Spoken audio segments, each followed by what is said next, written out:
This video is brought to you by Incogni. Stick around to hear more about the special offer they're providing to the entire upper echelon community. Alright, this one took me a while, but here we are, finally. First Descendant. And right off the bat, First Descendant is a game which does pretty much nothing new at all, yet somehow manages to harvest a tremendous amount of market share from existing properties by simply combining things that people already want in a successful way. Maybe you've already played it and you're watching videos to hear some sort of reinforcing commentary that supports your existing opinion. Maybe you haven't and you're watching reviews to better understand what the game is before you spend any time. Or maybe you don't even care and you just want to know more about why so many people are talking about it. Regardless of the why, you clicked on a review, so here's my honest opinion about how The First Descendant is simultaneously fantastic and terrible at the same exact time, leaving me conflicted about why precisely I spent over 100 hours so far playing it and how it could possibly be that I just kind of want to keep going. By far, the best way to describe First Descendant is by comparing it to what exists already. It's an amalgamation of mechanics that you can find elsewhere, pretty much all of them, and it's probably the furthest thing from unique that I've seen come out of the video game industry in quite some time. That sounds negative, and to a degree it is. I love seeing developers innovate new systems and break new ground creatively, but in this particular case, while certainly holding a negative connotation, lack of innovation doesn't mean a lack of fun. First Descendant is best described as a combination of Destiny, the game, Warframe, one of the most successful loot-based free-to-play titles probably ever, and maybe a splash of Tom Clancy's The Division if we're inclined to be generous. Please keep in mind, when I say combination of, I quite literally mean a combination of those games' artistic styles and flat-out mechanics, especially Destiny and Warframe, so much so that Nexon, the developers behind First Descendant, have come out and acknowledged that a bunch of icons and artwork are just way too similar and need to be changed. There's enemy animations and combat mechanics that are almost completely identical. There's weapon designs that seem eerily familiar, and more so with Warframe as opposed to Destiny, the basic progression, power curve, upgrade process, and crafting are just flat out replicated. No question, no dispute, copied completely because it works.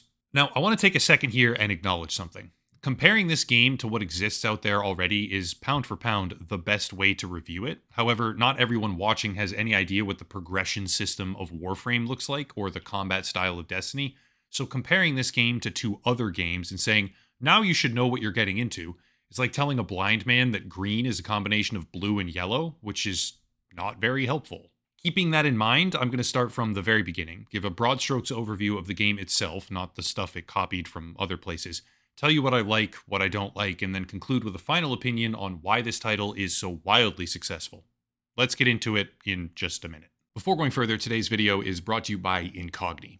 Incogni is all about online privacy and data protection. That's actually been one of my hobbies lately, owing to how important protecting your data is in a modern digital world, increasingly so. Every single day, your data is at risk of being sold by third-party brokers or accessed without your knowledge in data breaches.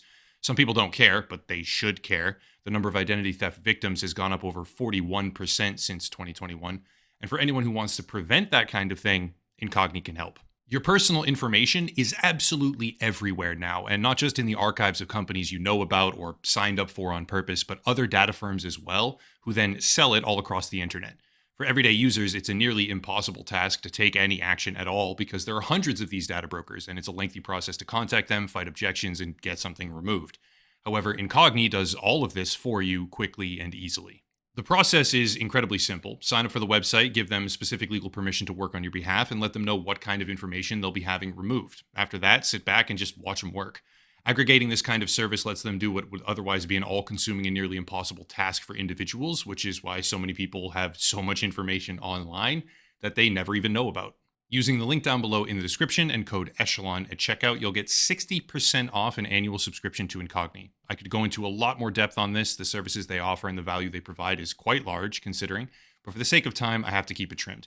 Again, link down below and promo code Echelon for 60% off your subscription. Big thank you to Incogni for sponsoring the channel. Okay, I'll start with combat.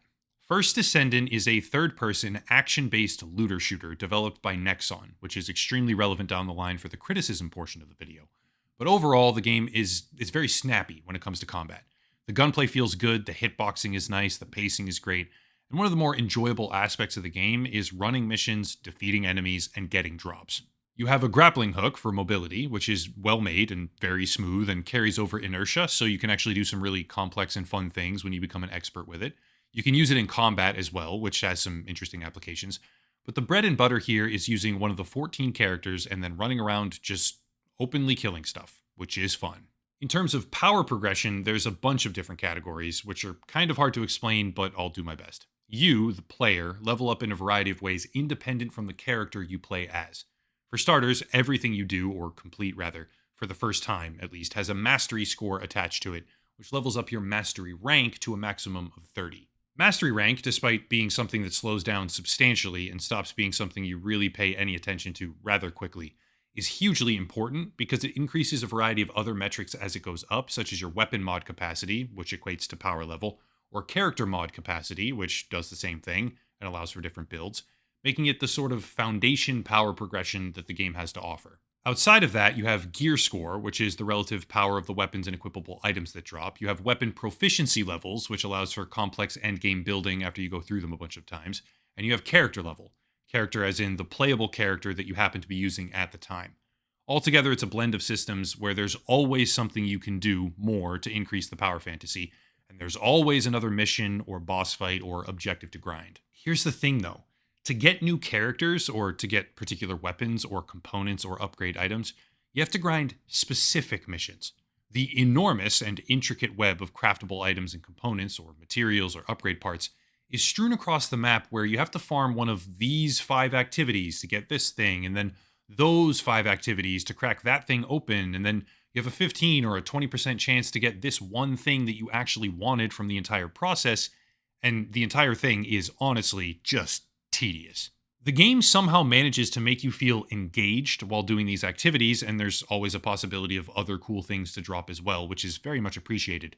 But your ability to farm targeted resources, modules, or components is often significantly restricted by randomness. What makes it all worse is that, as of right now at least, there is no trading system. Nexon says they might add some sort of player-to-player trade economy, maybe, someday, but as it stands, the game doesn't have one. So when you spend an hour or 2 or 5 grinding out amorphous materials, which are basically item loot boxes that you crack open in the game, and then you get the same weapon blueprint from every single one of them, you have quite literally wasted all of your time and can't get a single thing back from that investment. I can't stress this enough, so let me just try and be super clear. If you spend time farming for something and you don't get the item that you wanted, that's normal. Happens in pretty much every single loot-based game. If it's almost a complete waste, but at least you get some components or something, that's also normal. And maybe at worst, you get some money by selling the item off to some random vendor. It doesn't take up inventory space anymore. You just move on. However, if you spend your time farming for something and get literally nothing, a flat 0, nothing you can use, nothing you can sell, something that takes up inventory space with no other purpose or value and you can't get rid of it, that is infuriating. And it makes you want to quit the game. That, unfortunately, happens a lot in this game. You may try to get an upgrade component at a 20% probability, but instead, you get a Descendant crafting part for a Descendant you already have, which then sits in your inventory taking up space and can't be sold, or deconstructed, or used. It's the epitome of wasting your time, and having it happen sequentially over and over, yeah, you're not going to be happy about it. Even further, Nexon, the developer, has not once, but twice been punished by the South Korean Fair Trade Commission for falsifying loot box drop rates. In the case of MapleStory, quote, it continued changing the odds until March of 2021, in some cases ensuring that particularly high demand cubes didn't drop at all, but did not notify players of the changes. In fact, in August 2011, Nexon released a statement saying that no changes had been made, end quote. That's very obviously a different game in question here, but when I spend hours and hours of my time grinding out randomized reward materials and then opening them, where the most immediately valuable thing I want has supposedly a 20% drop rate, but you get none of them, only to realize that I could spend a large amount of money in the store and get that thing immediately, it makes me wonder if the developer, who has lied to their player base and secretly lowered drop rates before multiple times, is doing it again, maybe. And once that question takes hold in your brain, it's very hard to shake off. In terms of true endgame, even if the materials to progress your power level are somewhat super annoying to obtain, the boss battles are quite fun. I've done all the regular void intercepts, and the hard ones. I've got multiple characters to level 40. I've got guns that do adequate damage in the toughest missions and against the toughest monsters, which leaves me with an impression that the boss battles are actually super well designed. Each one has some sort of special mechanic. It could be a team wipe that you have to avoid, a series of towers you have to align, or shielded modules you have to destroy. But the ability to grapple onto those huge bosses and rip off their armor or ramp up your damage super high and shred them before they even get a chance to activate their second phase is extremely satisfying. However, these main bosses, the Void Intercepts is what they're called, are not indicative of other boss monsters in the open world or in various missions, because those bosses are basically all exactly the same and also extremely annoying. In regular missions, when you see a boss monster, it's either 2 or 3 phases, and every single time you get through a phase, they spawn these stupid little shield orbs that you have to kill in order to make them vulnerable again. Sometimes you even have to kill the shield orbs in the exact order that they spawned, or they immediately respawn again, which is obnoxious to a completely new level. And it's kind of insane to me how a game with solid, rewarding, and well made boss battle encounters in one area can have such terribly low quality mini bosses elsewhere, everywhere. It's really baffling. The game is super engaging to play in a turn your brain off type of way, but it really just boils down to a few repeated tasks. In most of the missions, you either stand on a single point or gather things up and deposit them in a bin. That's mostly it. Yes, before someone goes, well, actually, there is a drone escort mission type, and there's stuff where you just eliminate some number of enemies, but the majority of the content you play for regular missions will be stand here for a set amount of time or gather things. It's disappointing when they clearly have other content that meets a higher bar, and it could have been incorporated all over the place. The story is kind of stupid, but I don't play this type of game for the story. I play for the loot and the combat. However, even then, First Descendant makes some really strange choices, like basically spoon feeding every single player the best AoE clearing character in the entire game right away. She's called Bunny, and she does lightning AoE damage, which is cool, don't get me wrong, but they give her to everyone within like 2 hours, and then you realize just how bad all of the other characters are at speed clearing and loot farming, because they gave you the best option immediately. I guess I'm not angry about it, but when 50% of the entire player base are all just running around using the same exact character because she's so ridiculously more efficient than anything else for most activities, I don't know. It's a really strange development choice to say the least. Another development choice is crafting timers.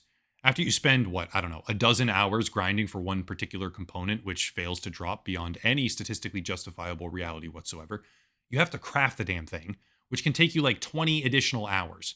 Yeah, just wait, it's free, that's true, I understand. But a huge portion of this game is designed to irritate you into spending money. It's painfully obvious what they did and why they did it. It's not the easiest game in the world to learn, and a lot of the more helpful systems, like the Access Info panel, which is great by the way, showing what drops and rewards come from what places or missions, are just tucked away in a menu tab somewhere without ever being highlighted or ever emphasized. Once you know about it, it's amazing, but the game could very easily have done a better job explaining itself and teaching players about the various convenience tools that they have at their disposal. Also, the DPS meter is just broken. It doesn't work properly and gives inaccurate representations of weapon performance, which a lot of people clearly don't know or don't care, maybe leaving them with horribly unoptimized weapons when it comes to damage output, which makes group content much, much more difficult. It's not a huge deal, but it's definitely noticeable when you try to do a hard boss and somebody's just like shooting marshmallows at it. And it's like, hey, bro, you built wrong. And I don't know, but nobody ever listens to that. So I don't know. The DPS meter being broken, I'm choosing to blame that. Like, fix the DPS meter so people have an accurate representation of their damage, please. The endgame meta is pretty stagnant right now, although the game did just release, so that's forgivable. It may get shaken up over time, probably, but certain mods have multiplicative damage calculations instead of additive damage calculations, and certain weapons are just straight up superior stat-wise, which makes it so that there's not a ton of build diversity if you're specifically talking about clearing endgame content. However, it's brand new, and a lot of that will get changed with various patches. That's half the point of games like this, so I'm not too concerned about it. One thing that I should make note of is some pretty severe frame rate drops, infrequent, but they have a sort of 1-2 pattern with them at times, as well as the fact that the game has not one but 2 versions of anti-cheat, one of them being Black Cipher, which is Nexon's own proprietary software, and Black Cipher has a lot of controversy attached to it.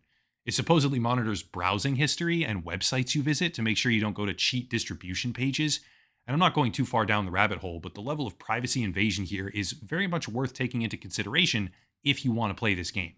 Easy anti-cheat, which the game has, is also pretty bad. kernel level access, various vulnerabilities, but these are part of a cost-benefit analysis that most players aren't even making, so I just thought I'd mention it. At its best, the game has me coming back for more, which is solid and a very good thing to see in a video game. I have certain build ideas, mixing and matching mods is fantastic. I keep theorizing about certain character skills and team compositions for boss battles, etc. But those moments of genuine fun are punctuated by things that are honestly just super irritating. The gameplay is engaging, but my brain does turn off outside of very specific boss battles. The fact that there's always something new to get is cool, and the fact that they maintain value for most activities regardless of your level is awesome.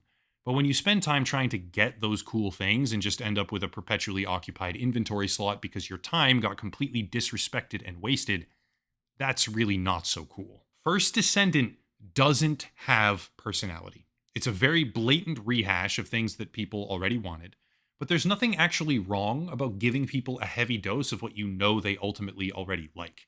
I could do without the grindy monetization gimmicks, I could do without the super lazy mini-boss design and the repetitive mission structure as well, and the fact that my time is quite often wasted. But I find myself enjoying the gameplay and thinking about possibilities for future builds, which is the entire point of a loot-based game. First Descendant is fun, albeit flawed. Although, I don't know if I would even call it a flaw. It seems super intentional in the design. Like, the game is constructed to annoy you into buying microtransactions. So, is that a flaw, or is that successful design, even though I hate the success and I hate the design for that portion? I don't know. It's got an excellent foundation for the future, to be sure, in terms of raw gameplay. If Nexon can do right by the community, that is, and focus on improving the game instead of improving the cash flow. No promises there. I'm obviously skeptical about that, but honestly, we'll see what happens. For me, it's a 6 out of 10, maybe a 7, but a 6 or a 7 that feels higher, I guess, because they took very successful concepts and mashed them together for the purpose of making something that is fun. Not innovative, mind you, just fun. And sometimes that's all you really want from a game. You want to log in, turn your brain off a little bit, have fun, and run around in a digital world getting loot drops. First Descendant offers that in spades. That's it. No harm at all whatsoever in trying it out. It's free, after all. But I'm not raving about this one despite its phenomenal success in terms of player count, because it really is just a mashup of pre-established concepts that attracts people from existing communities like Warframe or Destiny, who will probably quickly burn out and return to their respective main titles. Perhaps coming back for major content drops, I guess, but likely not switching games entirely. It's good, but the term I keep coming back to is perfect mediocrity, and that's my final say. If you want to support the channel, there are links down below. The video sponsor, of course, merchandise, social media, locals, and Patreon for monthly memberships. That's a great one, and more, but I'll cut it there and stop rambling. As always, thank you all for watching, question everything, and have a nice night.